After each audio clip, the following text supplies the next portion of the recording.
Hey guys, welcome to an interesting video on Wild Rift. So today we're back with a Draven guide. So Draven is one of the most, actually he is the most high damage AD carry in the early game.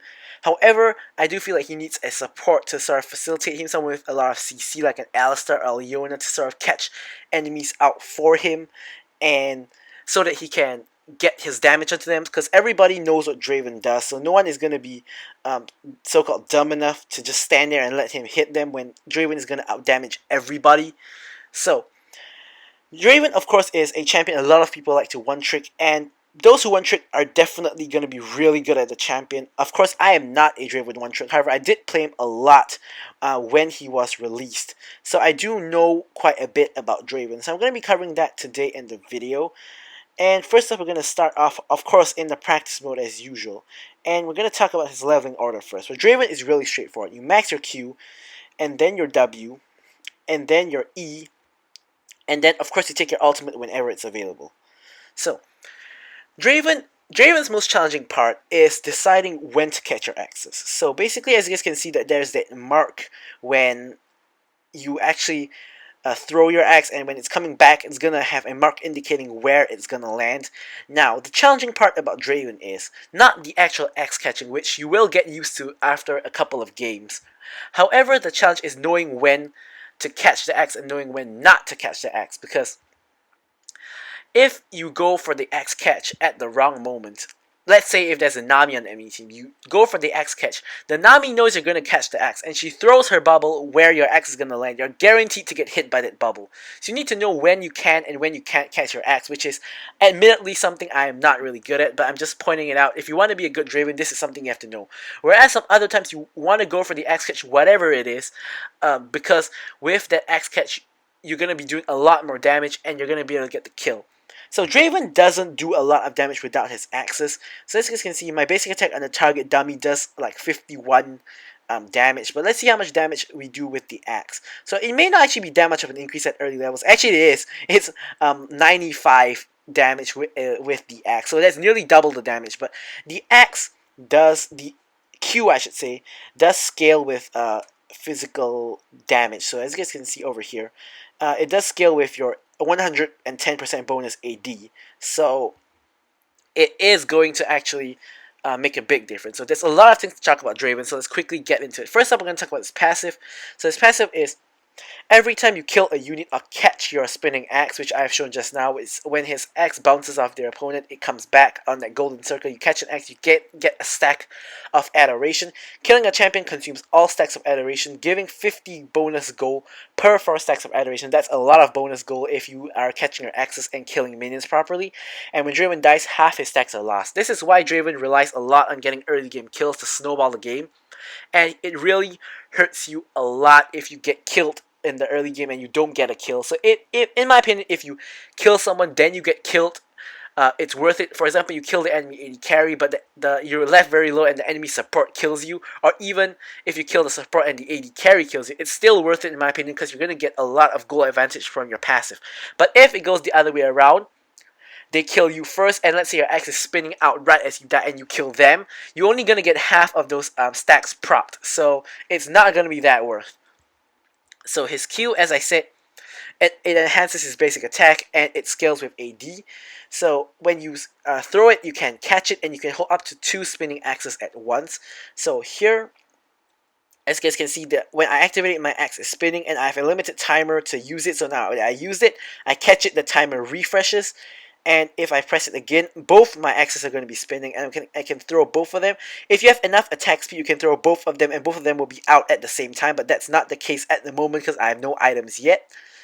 So, what you can do is, if you see I have both axes spinning, and my timer is running down, if I activate my first skill right before the timer runs down, I am going to be able to keep both my axes spinning. This works with one axe as well. It's going to refresh the timer and add the second axe. So that's one of the small tips and tricks I can give to you. So the second skill just gives him increased attack speed and increased movement speed. So here, increased attack speed, increased movement speed, bam. Attack speed can't really see from over here, but it does give you increased attack speed and movement speed. You can see the movement speed increase. And whenever you catch your axe, it refreshes the cooldown of the second skill. So as you can see, it's really important to get the second skill, to catch the axe, I should say. like that. So his third skill is basically he throws this thing out, which does give a knockback. So as you can see, I knocked the enemy dummy into the bush. So it knocks people off the center. So if they're on the right of the skill, it's going to knock them towards the right. If they're on the left of the skill, it's going to knock them towards the left. And the thing about this skill is that you can use it to cancel a lot of abilities. For example, if a Lee Sin is jumping onto you, you can actually throw it and he'll get knocked out of his resonating strike. So it can be used to cancel a lot of abilities. I'm gonna whack the dummy back out of the bush so we can actually see him. Yeah, but it's mainly a utility CC spell. It also gives a quite a decent slow. So sometimes if you're chasing enemies, when you activate W chasing them, you can actually throw your E to get a slow off. As you guys can see, it does slow them 25% for 2 seconds. And his second skill, 20% movement speed and 40 for 3 seconds and 40% decay movement speed for 1.5 seconds. Yep, so that's basically his basic ability. So his ultimate is global, as you guys can see. So the thing is, I'm first gonna throw it out. So it's gonna go, and then you can see the screen up there, and beside the minimap, it's gonna go all the way to the edge, and it's gonna return back. And it does actually do quite a bit of damage if anyone gets hit by both the outgoing and the incoming axe. So I'm gonna actually put myself on 0 cooldown so I can use it again. What you want to note is that if you hit an enemy along the path like this target dummy, it's gonna come back automatically. So you can't actually make it go further. So it's gonna go like a little bit past the dummy like that, and then it's gonna come back immediately. Whereas if you throw it out and it doesn't hit anybody, it's just gonna go all the way to the edge of the map like that, and it's gonna come back like that.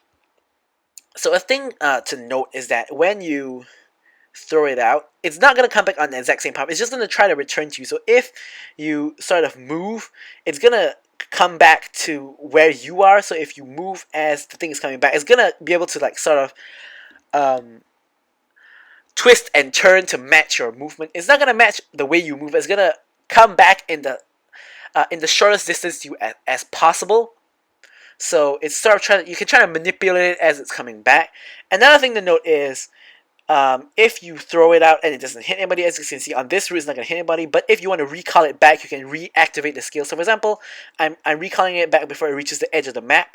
You might want to do this because let's say if there is a fight happening, you throw it out, you miss everybody, but you want to try to get them on the return. You want to activate it as soon as possible. Now, of course, there is a lag because every time it will exceed by a fixed amount when it hits an opponent or when it's recalled back. So, for example, you see when I hit the target dummy, it's going to exceed by that amount, like the distance between the target dummy and this wall. So it is, when you recall, it's going to exceed by that amount as well. So if you guys can see, I'm going to recall it when it reaches the first tower. So if I press when it reaches the first tower, it's still, actually, apparently I did not reactivate it, sorry about that. So I'm going to recall it when it reaches the first tower over here. And it still exceeds by that amount before it returns back. So that is something to take note. It does sort of have a mini lag when it comes back. But that with the skills covered, let's jump into the build, runes, and as well as the spells. So, taking a look at the Draven build. So, there are two possible builds. I'm going to go through the more standard one first. So, for the... Actually, I'm going to go through the runes and the spells first because there's a lot to talk about on items. So, for the runes, you want to always go Conqueror. Of course, you're going to be doing a lot of DPS, although your axes are hitting like a truck. You can sort of half-health squishy champions in the later part of the game. Then you can go for Brutal, which, of course, you're an early game champion. Of course, you want to go for Brutal. You wouldn't want to take anything else here.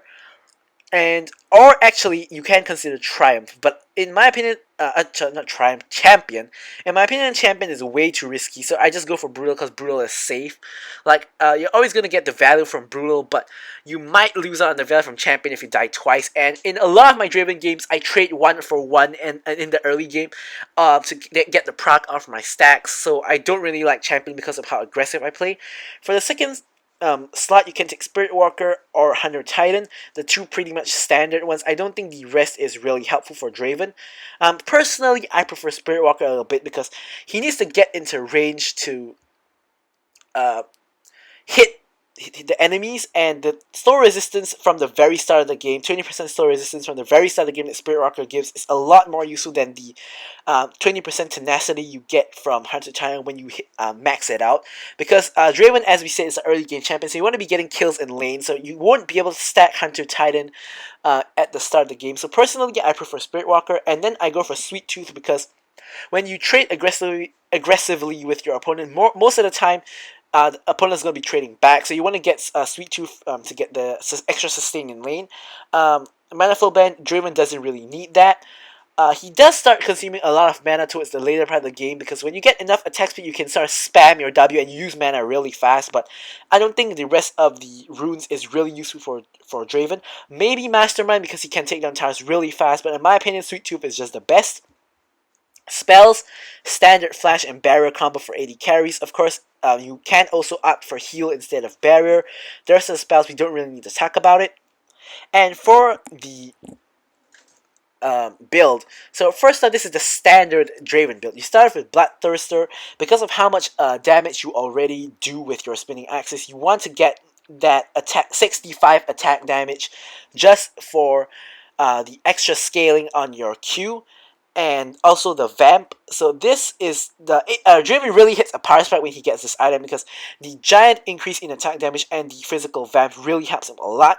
Then what I like to do is rush the Vamp boots. I never get any other boots other than the Vamp boots on Draven because Draven wants to just stay there and attack. He gets health from attacking people. Basically, you just want to be there and keep attacking. The defensive boots, in my opinion, is not worth it because you are just standing there attacking them anyway. You do so much damage, you're going to lifesteal a lot. Then you go for Infinity Edge, which gives you even more attack damage, 55 more attack damage, and 25% crit chance, as well as the extra crit damage. Then after that, the rest of the items is more situational. So what if I'm running in and at risk of dying a lot, I go for Guardian Angel. If there's a lot of tanks on the enemy team, I'll go for Mortal Reminder. And if these two conditions are not met, I'll just go for more damage, which is Rapid Fire Cannon, more crit rate, more attack speed, and of course the increased range when you're energized. Now if you don't need the Guardian Angel or if you don't need the Mortal Reminder, you can of course go for more crit items, which would be the Phantom Dancer, which also gives you a little bit more survivability. You can actually go Phantom Dancer instead of Rapid Fire Cannon. Now, the second crit item normally depends on your playstyle. Personally, I like Rapid Fire Cannon the best, but Phantom Dancer is good for survivability, and Static Shift is also good for that extra like wave clear and the extra AoE. But Rapid Fire Cannon is my favorite go-to crit item, which is not Infinity Edge. So this is the standard Draven build. Now there is this new Draven build which is sort of a defensive non-crit Draven build. So now the runes will be the same. I haven't actually changed the runes here because I don't really use this except in ARAM. I prefer the more aggressive Draven build. This is the more defensive Draven build. So here we don't have any crit at all. So here we still go for Bloodthirster at the start. Then we go for Blade of the Rune King, which gives us attack speed very early on, and also another 10% physical vamp, in addition to the passive of the Blade of the Rune King, where you can steal the health. Actually, no, it's not steal the health, but it's actually do on-hit damage. I'm thinking of something else, but you can get another, so you get 15% physical vamp over here, you get another 10% physical vamp over here. I still rush the vamp boost, so you get another 8% physical vamp. Then we go for Death's Dance, which gives another 10% physical vamp, and then we go for Spirit Visage, which increases all your healing effects by 30%, and then we go for GA. So this is an incredibly defensive, lifesteal focused build. Now, why is it defensive? Firstly, we go for the standard Bloodthirster, nothing special here. And then we go for a Blade of the Rune King, which gives you a lot less attack damage and doesn't give you any crit, unlike the crit build. So it just gives you basically attack speed and physical vamp is the main takeaways from this item. Of course, we got all the other good stuff. Then we go for Vamp Boots as usual. Then we go for Death's Dance, which is a semi-offensive, semi-defensive item. It gives you max health, attack damage, and ability haste, all of which we want.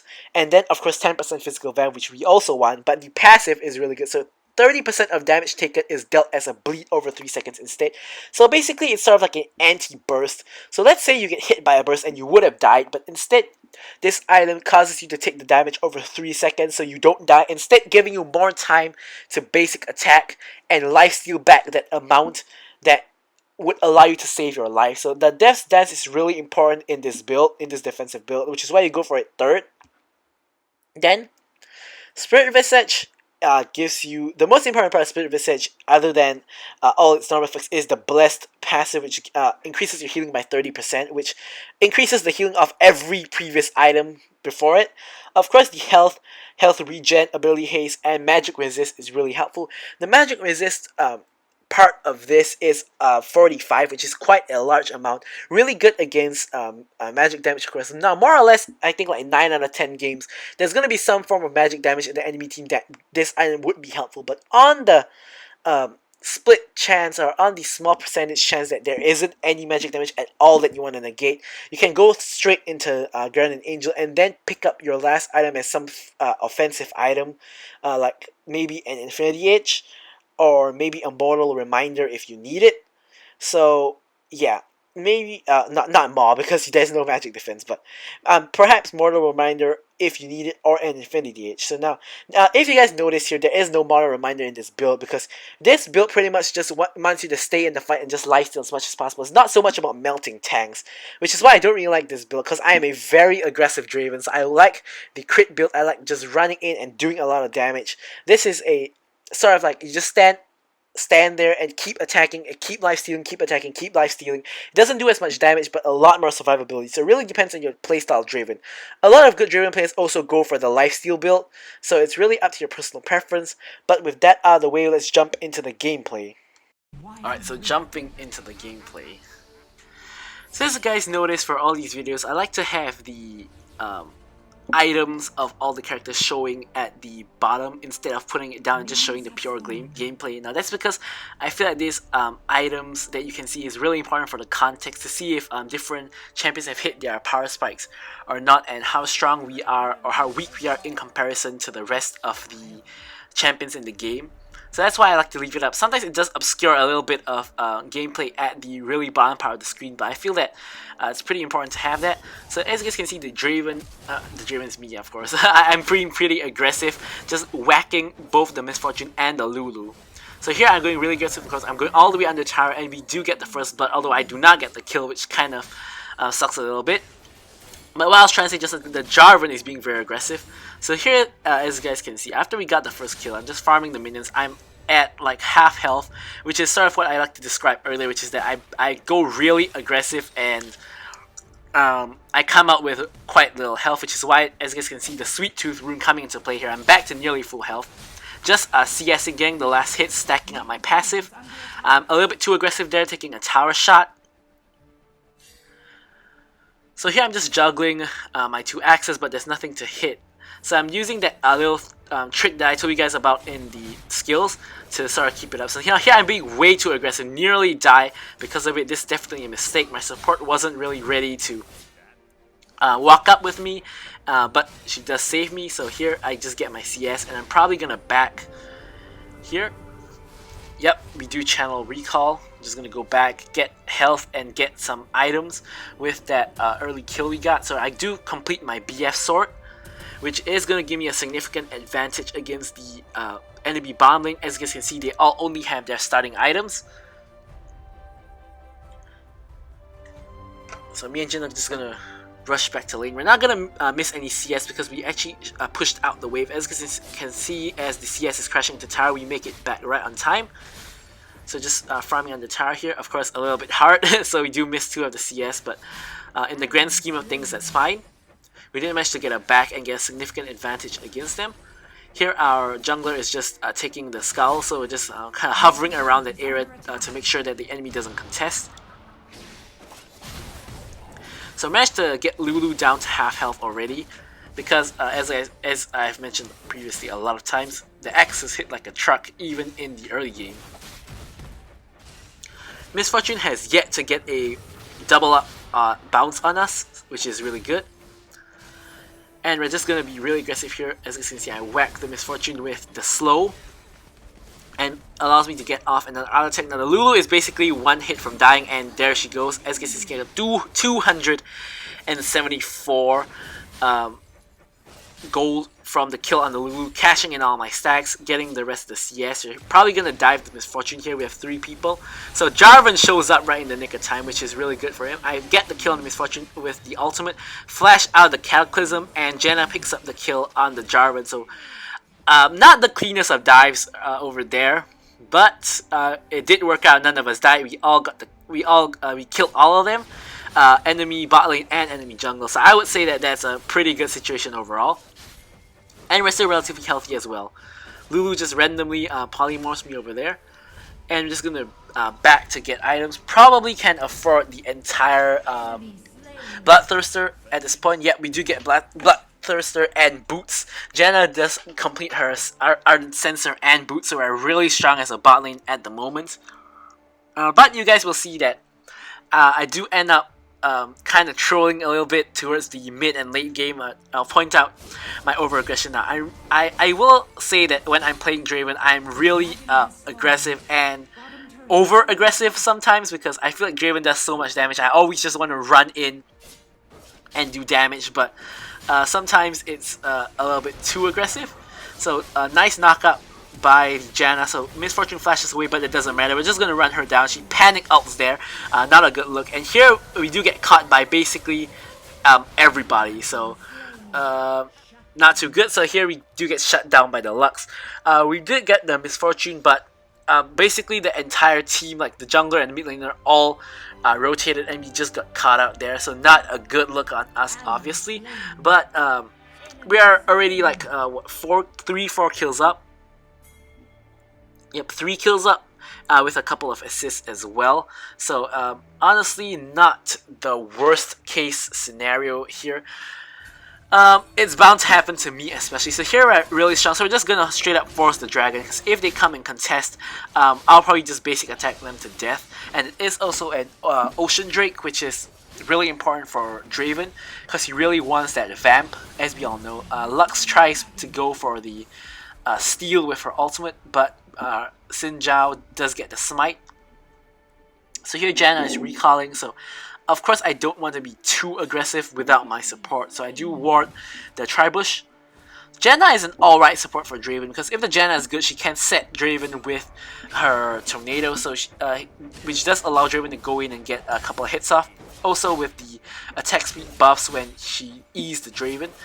So it's alright for Janna to be with Draven. But of course, I still think that Alistar and Leona are probably better supports for Draven. So here, I'm just gonna be pushing, because I can see the Lulu and jungler. Basically, I see 3 of them in mid lane, and I know that the only person who will be up here is gonna be the Misfortune. So I am trying to just get tower plates there, because Misfortune can't really do much to me at this point. I'm really ahead of the Misfortune, so she can't really do much to me. The whole team is my team and the enemy team are both like basically just at mid lane. So I'm just pretty much just alone with the Misfortune. Here we're gonna set up a beautiful dive. As you guys can see here, Janna is tanking the tower for me. So Janna goes down to about half health, and I basically just get my Bloodthirster shield removed. I'm basically still full health. So here, this is a little bit of a screw up. We tried to do the same thing with Lulu, but the only difference is that I got knocked up and polymorphed by the Lulu, and I also missed the catch on my axe. So the dive does not go off well. However, Lux does come in for a backup, so I do pick up the kill on the Lux instead. So that wasn't a very clean dive at all on the Lulu. So Lulu doesn't know what she's doing. She comes up and tries to attack me for some reason, and being as fat as I am, I just demolish her. Lulu could have lived there honestly, but she just walked up to me after I killed the Lux, and she had no backup. She was alone, and she just walked up to me. So she just basically did. Yep, nothing too much to say about that. Did screw up slightly on the dive on the Lulu. If I caught the axe there, I would have done more damage to her. Probably still wouldn't have got the kill because of the knockup from the ultimate as well as the polymorph. However, that was definitely a blunder on my part, so just pointing out the mistakes that I made there. I went a little bit too far, which made me miss my axe catch, but I do pick up the entire Infinity Edge, and we also have the Gluttonous Grief. So now we're at 2 full items as well as the second tier boots, which makes me really strong in comparison. You guys can see on the enemy team, no one is really even that close. Probably the closest is Draven and Fiora with an item and a half, but I have a really significant goal lead, if you guys can see. So we are just gonna go to the bot side here because it looks like a fight is about to break out, and it does. So Fiora just try to go onto the Xin Zhao. We do eat her after her riposte is up, but she is too mobile for us. We gonna have to flash over there to catch her, which is not really too much of a point. Instead, her team does show up, so we do walk the long way around to provide backup. Here, I do get the kill. Actually, Singe does get the kill on the Fiora with the poison, but we do get the kill and get out. Really dangerous situation there. Honestly, there was 4 enemies there. I could easily have gotten caught, so that was honestly a bit risky. If you guys can see, when I couldn't begin with, I pretty much lifesteal to nearly full health. I don't really even need the plant here, but I just took the plant like for the gold and for the mana. So the lifesteal on Draven is insane at this point. The Bloodthirster really puts in a lot of work in addition to the Gluttonous Greaves. So here, I see nothing much is happening. I'm just going to be pushing the bot lane. No vision of the enemy team, of course, but I have my Xin Zhao and Janna at the blue buff area. Actually, the Xin Zhao at the blue buff area. Janna did back. I do have the Xin Zhao in the blue buff area who can rotate if I do need any help. As you can see, my team is actually rotating the Aryan. All they're rotating because they see that there are enemies going towards the bot lane. So here, I'm just going to take down the tower, and then I'm going to proceed to help my team. Do get the axe catch over there. So here I'm just gonna do my damage, going on a rampage, killing the Fiora. I did miss the axe there, but not too important. So I do continue on. Interesting EQ combo by the Draven going into his own tower instead of engaging on us. Ahri barely misses the charm. Here I'm overextended by a tad, and I do get caught by everything, but I do flash out to safety. Get hit by the binding, and the Draven follows up with the Cataclysm. Quite good on the enemy team's part. So here I'm just going to be auto-attacking everybody and trying to lifesteal back. So here is where I'm a little bit way too aggressive here. I am very fed, but I have no right to be attacking like 4 people alone. So Ahri flashes out of the way. I basically just try to kite them out. I do nearly get the kill on the Draven and the Misfortune, but I do get the Zhonya's off. It's just gonna delay the inevitable death that I have. So here, I'm way too aggressive. Nobody, I shouldn't say nobody. Maybe like a fat Darius can 1v4, but no fat AD carry can 1v4. Probably the closest would be Vayne with her invisibility, but no fat AD carry can 1v4 here, so I have no idea what I'm doing. I'm pretty much trolling at this part, so I'm just going to fast forward it a little bit so we can revive faster, but pretty much trolling at this part, way too overconfident on my part. So even if I'm so ahead, I shouldn't be that overconfident here. I'm building towards Guardian Angel because, as I said, I play Draven really aggressively, so I really want to get Guardian Angel so I can be even more aggressive so that I have an extra life. Here I'm just going to take the red buff, really good for extra damage and slow since I'm already so fed. Definitely going to be a lot more useful than Xin Zhao at the current moment, so I'm just going to get that red buff, and then I'm just going to proceed on to clear bot lane. Then I'm going to recall, probably because I can complete my Guardian Angel. So here I get off my ultimate because there's a big team fight happening. Probably can get some assists if my team does get any kills. But I'm not going to be able to rotate to the fight in time. So I just throw out my ultimate just because of that. And I do pick up the Guardian Angel. And my team is pretty much just fighting without me. Not the best situation to be in. And everybody is just dying. Janna gets shut down. Not the best for us. However, we are just gonna regroup with the Ahri in the mid lane. You can see there's pretty much a one-on-one going on in the bot lane with Singed and Fiora, but we're not gonna make it there in time anyway, so just gonna shove down mid. But the enemy team is all up, so we're not gonna get too far past this point, and our team is all still in the midst of reviving. So just gonna see what we can get out of the situation. I'm gonna be getting the Skull Crab for the Baron control. Just curious. Pretty much at this point, we are really hit. We're 20-8 on the enemy team, and we're like 13k gold up on the enemy team. Enemy team pretty much can't do anything much about the situation, we pretty much can do whatever we want as long as we don't just go into an enemy team one by one, or do something like what I did just now to 1v4. Here, Draven is catching out the Ahri, but I'm flanking from the side. I happen to be in the flanking position, because I was busy taking their blue buff for better mana sustain. But here, I'm just gonna auto attack everybody down. I'm not catching my access vibe because I'm running after the Lulu. My basic attack is gonna be enough to finish her off. Draven barely survives my assault, but he's gonna die to the Janna's ignite. So I do get a triple kill. Janna gets a double kill, and we get an ace. So what we're gonna do here, we have a wave, so we're just gonna shove down this second tier turret. Actually, our wave has run out, but the second wave has arrived. So we just do shove down the turret. We're just gonna shove all the way down to the inhibitor. As you guys can see, we're having a 1-3-1 push. 3 people pushing bot lane, and 1 person pushing top lane, 1 person pushing mid lane. But the enemy team's starting to respawn, so we do get the bot inhibitor as well as the top inhibitor, I believe. And then I'm gonna proceed on to... Actually, I want to shove down mid, but instead I'm gonna be super aggro and just go on them the moment that they revive. They're not being slowed down by the Sage. So here I'm overextending a ton, but I just don't care because I have Guardian Angel. Definitely shouldn't be doing this, but at this point in time, we're basically... match is basically won. I do use Zhonya's there, then I prompt my Guardian Angel, but doesn't really matter. Then I pretty much eat the entire MF ult, but I lifesteal so fast that pretty much it doesn't do damage to me. This is what I'm talking about. This like Draven lifesteal build is viable as well. Jarvan jumps out of his base for some reason, trying to prevent us from winning, obviously, but it's not really going to do much. Here I'm just going to focus the Jarvan because I want that kill before the match ends.